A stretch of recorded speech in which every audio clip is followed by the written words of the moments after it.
বন্ধুরা, কুসুম সিরিয়ালে আসতে চলেছে এক অবিশ্বাস্য মোড়। কুসুম কি সত্যিই আয়ুষ্মানকে নিজের স্বামী বলে মনে করে? আর এই গোপন সত্যি কি এখন সবার সামনে চলে আসবে? মীনাক্ষী কাকি কি কুসুমের সব জারিজুরি ফাঁস করে দেবে? আজকের ভিডিওতে আমরা এই নিয়েই বিস্তারিত আলোচনা করব। গল্পের শুরুতেই দেখা যাচ্ছে এক চরম উত্তেজনা। আমরা দেখতে পাই কুসুম মীনাক্ষী কাকির অন্যায় আচরণের প্রতিবাদ করতে গিয়ে তার হাত চেপে ধরে। কুসুম স্পষ্টভাবে জানিয়ে দেয় যে অনুমাকে অসম্মান করার কোনো অধিকার মীনাক্ষী কাকির নেই। কুসুম যখন তাকে তার সীমা মনে করিয়ে দেওয়ার চেষ্টা করে, তখনই মীনাক্ষী কাকি এক ভয়ঙ্কর পাল্টা চাল চালেন।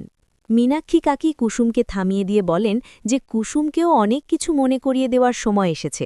এরপরই তিনি সেই বোমাটি ফাটান যা শোনার জন্য কেউ প্রস্তুত ছিল না। তিনি সরাসরি কুসুমকে প্রশ্ন করেন, তুমি আয়ুষ গাঙ্গুলিকে নিজের স্বামী বলে মনে করো, তাই না? এই কথাটি শুনেই কুসুমের পায়ের নিচ থেকে মাটি সরে যায়। সে রীতিমতো স্তম্ভিত হয়ে তাকিয়ে থাকে। কুসুমের চোখে মুখে ফুটে ওঠে এক চরম আতঙ্ক।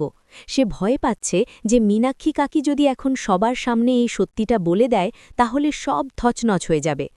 মীনাক্ষী কাকি কি আসলেও এই কথাটি বাড়ির সবার সামনে বলে দেবে? কুসুম কি পারবে তার এই মনের গোপন কথাটি লুকিয়ে রাখতে? নাকি আয়ুষ আর কুসুমের সম্পর্কের নতুন কোনো জটিলতা তৈরি হবে? কুসুমের এই অসহায়তা আর মীনাক্ষী কাকির এই হুমকি সিরিয়ালটিকে এক নতুন দিকে নিয়ে যাচ্ছে। আপনাদের কি মনে হয়, মীনাক্ষী কাকি কি সত্যিই কুসুমের ক্ষতি করবে, নাকি কুসুম নিজেকে বাঁচানোর কোনো নতুন উপায় খুঁজে পাবে? কমেন্ট করে আমাদের জানান আপনার মতামত। আর কুসুম সিরিয়ালের প্রতিদিনের আপডেট সবার আগে পেতে আমাদের চ্যানেলটি এখনই সাবস্ক্রাইব করে রাখুন।